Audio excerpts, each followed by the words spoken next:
Yippee-i-oh, yippee-i-ay. Ghost riders in the sky.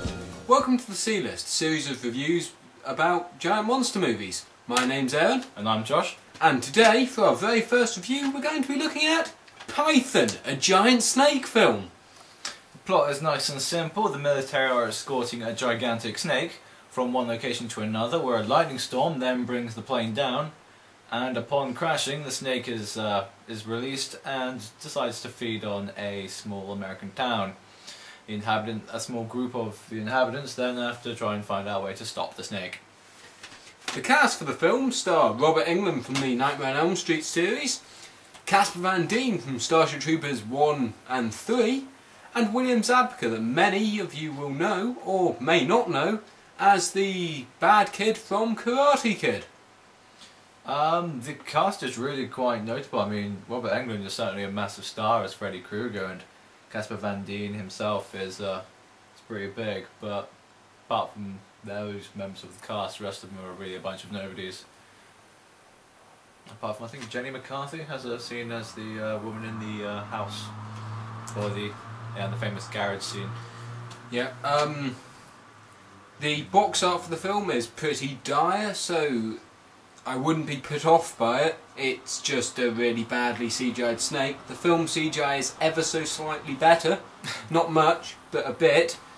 As per usual, it features a tagline. This one, pretty bad, but not the worst. Created by nature, redesigned by man. Trust me, there are plenty of much worse taglines. Many of which you will sort of come to hear as we do our up-and-coming reviews. The film is produced by a gentleman called Philip Roth, who has a lot to do with the whole Python series, which there are 4 films, and he's worked on other snake films as well. We will probably go more in depth in our up-and-coming reviews about him. In short, the movie is actually really enjoyable. Yep, I really enjoyed it. Yeah. It's one of the few films I've seen where a snake diffuses bombs. Yep. Where Robert Englund plays a good guy. Yeah, that was bizarre.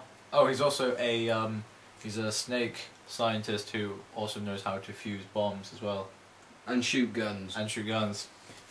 But yeah, it's semi-believable as much as the giant snake's believable. The human cast isn't too annoying, which is always nice. Yeah, and it's a fun little film. I'd say a great start to a pretty good series of films. If you like giant monster films or giant snake films, I'd say it's well worth watching. The only bad points I'd say are, well, first of all, Casper Van Dien's moustache is pretty diabolical. His accent's pretty bad too. Yeah. That's probably the most evil part of his character, and the soundtrack appears to be stolen from a completely different film, as can be as is best evidenced by the menu sequence. Yeah, by the menu. Apart from the slight confusion of why the military were transporting their giant snake from one place to another, I don't think that ever actually gets explained in the film. By plane. By plane as well, yeah. During a lightning storm. Apparently they don't have, weather forecasts in this fictional world, but It's a giant snake film. Yeah, and it's a really good run at that, to be totally honest. Well worth watching and picking up. Ghost riders